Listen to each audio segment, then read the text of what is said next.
옛날에 스트레스와 번잡한 일상 속에서 지친 많은 사람들이 몸과 마음의 균형을 찾기 위해 기분 전환 건강식품이라는 마법 같은 비밀을 찾고 있었다. 이 이야기 속에서는 이러한 건강식품이 어떻게 우리의 일상의 변화를 가져다 주는지, 그리고 생활의 질을 향상시키는지를 탐구해본다. 첫 번째로 소개할 건강식품은 바로 다크 초콜릿이다. 누군들 초콜릿의 달콤함을 모를 수 있을까? 다크 초콜릿은 단순히 맛있기만 한 것이 아니라 항산화 물질이 풍부하여 기분을 좋게 해주고 스트레스 수치를 낮춰준다. 한 조각의 초콜릿이 만들어내는 작은 행복은 무시할 수 없는 가치이다. 다음으로 소개할 것은 귀리다. 아침 식사의 왕으로 불리는 귀리는 식이섬유가 풍부하여 포만감을 주고 심신의 피로를 풀어주는 데 도움을 준다. 또한 귀리는 신경계를 안정시키는 데 효과적이라 언제든 기분이 가라앉을 때 귀리 한 그릇과 함께 하루를 시작하면 어떨까? 이제 시선을 프로바이오틱 제품으로 옮겨보자. 우리의 장 건강은 기분에 큰 영향을 미친다. 장내 미생물을 건강하게 유지하면 우울감이 줄어들고 에너지가 더 생긴다. 요구르트나 김치와 같은 발효식품은 건강한 장 환경을 조성하여 기분을 더욱 안정적으로 만들어준다. 그리고 힘이 붙일 때 주목해야 할 음식, 바로 견과류다. 아몬드, 호두, 캐슈너트와 같은 견과류는 오메가-3 지방산과 비타민 E가 가득하여 뇌 기능을 활발하게 하고 스트레스를 완화하는 데 도움을 준다. 하루 한 줌의 견과류가 주머니 속에 준비된 행복이라고 생각한다면 어떨까? 또한 녹차도 빼놓을 수 없다. 녹차에는 테아닌이라는 성분이 들어있어 스트레스와 불안을 줄여주고 집중력을 높이는 데 효과가 있다. 조용한 오후 시간에 한 잔의 녹차와 함께 명상을 하면 어떨까 하는 생각이 든다. 다섯 번째 추천은 아보카도이다. 아보카도는 섬세한 건강식품의 대표로 유명하다. 풍부한 불포화 지방은 심장을 건강하게 하고 세로토닌 수치를 높여주어 기분을 좋게 만든다.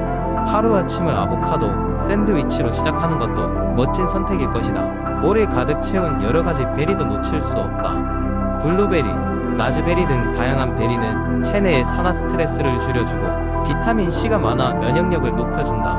특히 블루베리는 기억력을 향상시키는 데 도움을 주어 바쁜 일상 속에서도 기억해야 할 중요한 것들을 잊지 않게 해준다. 식사 후에 작은 낙으로 다가오는 한 잔의 적포도주는 어떻게 사라져있던 미소를 되찾게 해줄까?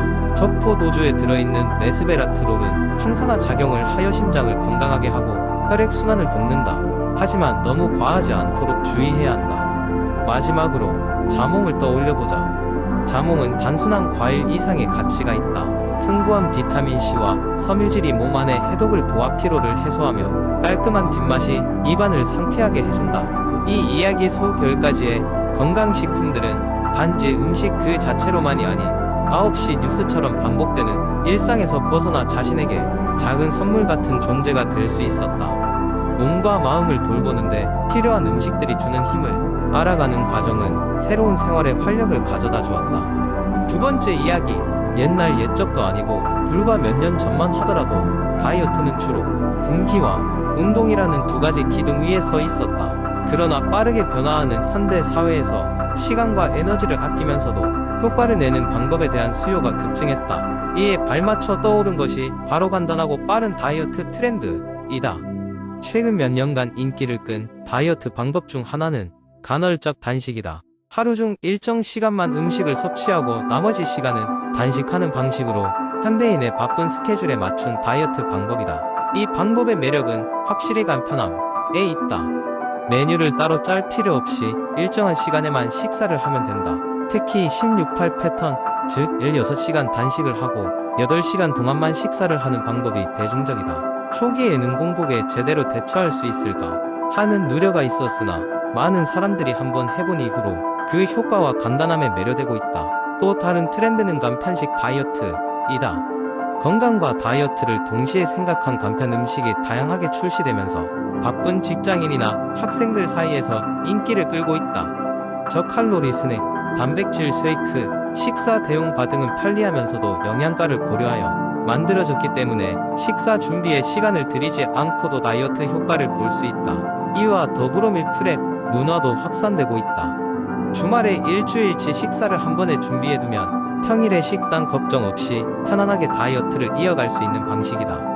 이 밖에도 플렉시테리언 다이어트가 인기를 끌고 있다. 이는 채식주의자의 장점을 유연하게 도입하자는 취지로 육류 섭취를 줄이고 채소와 과일 중심으로 식단을 구성하는 방식이다. 과거처럼 극단적으로 육류를 아예 끊는 것이 아니라 유연하게 조정하여 보다 지속 가능하게 다이어트를 이어갈 수 있다. 많은 사람들이 이 방식을 도입하면서 자연스럽게 체중 감소뿐만 아니라 전반적인 건강 개선을 경험하고 있다. 기술의 발달과 결합한 최근 트렌드로는 SA이 있다. 자신만의 맞춤형 다이어트 플랜을 제공하는 여러 앱이 출시되어 사용자들은 간편하게 자신의 신체 상태에 맞춘 다이어트를 시작할 수 있다. 앱을 통해 칼로리 섭취량을 기록하고 운동량을 조절하며 매일 진척 상황을 확인하면서 동기를 부여받는다. 이는 다이어트의 간편함을 한층 더 강화하는 방법으로 떠오르고 있다. 이렇게 현대의 다이어트는 더 이상 고통스럽고 복잡한 것이 아니다. 개인의 라이프 스타일에 맞춘 간단함, 과효율성을 갖춘 다양한 방법이 등장하고 있으며 이는 더 많은 사람들이 건강한 체중, 감량을 이룰 수 있도록 돕고 있다. 이러한 트렌드는 시대에 발맞춰 계속해서 발전할 것이며 그 중심에는 항상 건강하고 지속 가능한 다이어트가 자리 잡을 것이다. 세 번째 이야기. 여기서 이야기할 것은 유독 피곤했던 어느 날의 경험에서 시작된다. 당시 나는 하루가 다르게 몸이 무거워지고 기운이 떨어지는 것이 느껴졌다. 이런 상태로는 오래 버틸 수 없을 것 같은 두려움이 스쳐갔고 나는 나의 생활 패턴을 깊이 고민하게 되었다. 그때 나의 가장 친한 친구인 민수에게 상담을 요청했다. 민수는 평소에도 건강한 생활 습관을 유지하는 친구로 나보다 훨씬 활기차고 생기 넘치는 사람이었다. 그날 저녁 우리는 주변에서 인기 있는 카페에 앉아 이야기를 나누었다. 민수는 자신이 실천해 온 10가지 건강 습관을 하나하나 설명해 주기 시작했다. 나는 메모를 하며 진지하게 들었다. 그 이야기는 나의 일상에 큰 변화를 주는 시작점이 되었다. 첫 번째 습관은 규칙적인 수면 시간 유지였다. 그는 매일 일정한 시간에 자고 일어나는 것이 얼마나 중요한지를 강조했다. 이 습관은 수면의 질을 높이고 피로를 줄이며 전반적인 건강 개선에 큰 효과가 있었다. 두 번째는 균형 잡힌 식사였다. 다양한 색상의 채소와 과일을 섭취하고 단백질과 건강한 지방의 비율을 적절하게 맞추는 것이 필요하다고 했다. 민수는 특히 녹색 채소를 강조했는데 그 이유는 비타민과 미네랄이 풍부하기 때문이라고 했다. 세 번째는 충분한 수분 섭취였다. 몸의 70%가 수분으로 구성되어 있다는 설명을 들으며 하루에 적어도 8잔의 물을 마시기로 했다. 그 다음 습관은 규칙적인 운동으로 최소 주 3회 이상 운동을 통해 심장 건강을 유지하고 스트레스를 해소하라고 권했다. 다섯 번째는 명상과 심리적 안정이었다. 매일 몇 분간의 명상이 마음에 안정을 주고 스트레스를 줄이는데 큰 도움이 된다고 했다. 여섯 번째 습관은 정기적인 건강 검진이었다. 민수는 예방이 치료보다 낫다는 말처럼 미리 건강 검진을 통해 문제를 조기에 발견하고 치료할 수 있다고 설명했다. 일곱 번째는 긍정적인 생각과 그레이트풀리스의 실천이었다. 긍정적인 사고와 매일 감사하는 삶의 방식이 정신 건강에 미치는 긍정적 효과를 설명하며 나도 하루에 적어도 3가지는 감사할 것을 찾고 기록하기로 했다. 여덟 번째 습관은 사회적 관계의 중요성이었다. 가족과 친구와의 관계는 심리적 안정감에 크게 기여한다고 했다. 아홉 번째로 자연과의 교감을 권했다. 산책이나 하이킹을 통해 자연 속에서 에너지를 얻는 방법이었다.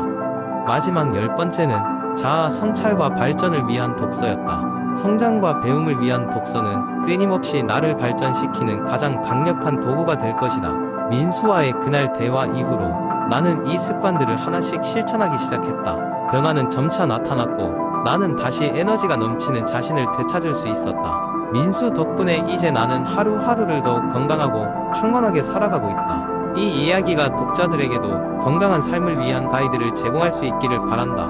네 번째 이야기. 할머니와 할아버지의 삶은 언제나 느리면서도 깊은 지혜로 가득 차 있었다. 하지만 이러한 지혜도 나이를 먹으며 찾아오는 건강 문제 앞에서는 약간의 대비가 필요했다. 김 할머니는 여느 때와 다름없이 아침 일찍 일어나 한적한 동네의 공원으로 걸음을 옮겼다.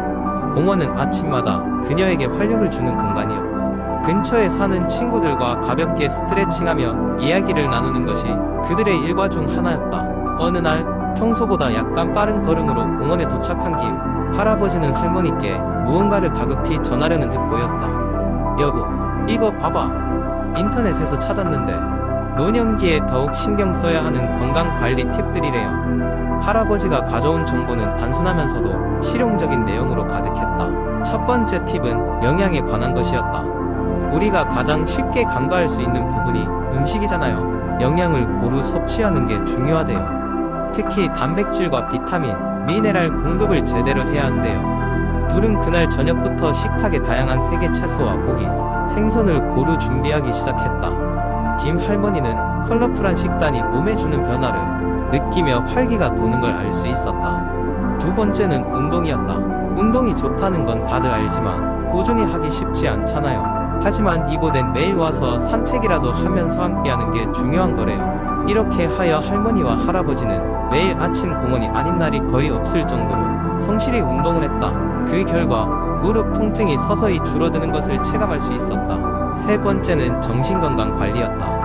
할아버지는 외롭지 않도록 사람들과의 관계를 잘 유지하고 새로운 취미나 목표를 세워 삶의 질을 높이는 게 중요하다고 해요. 라고 조언했다.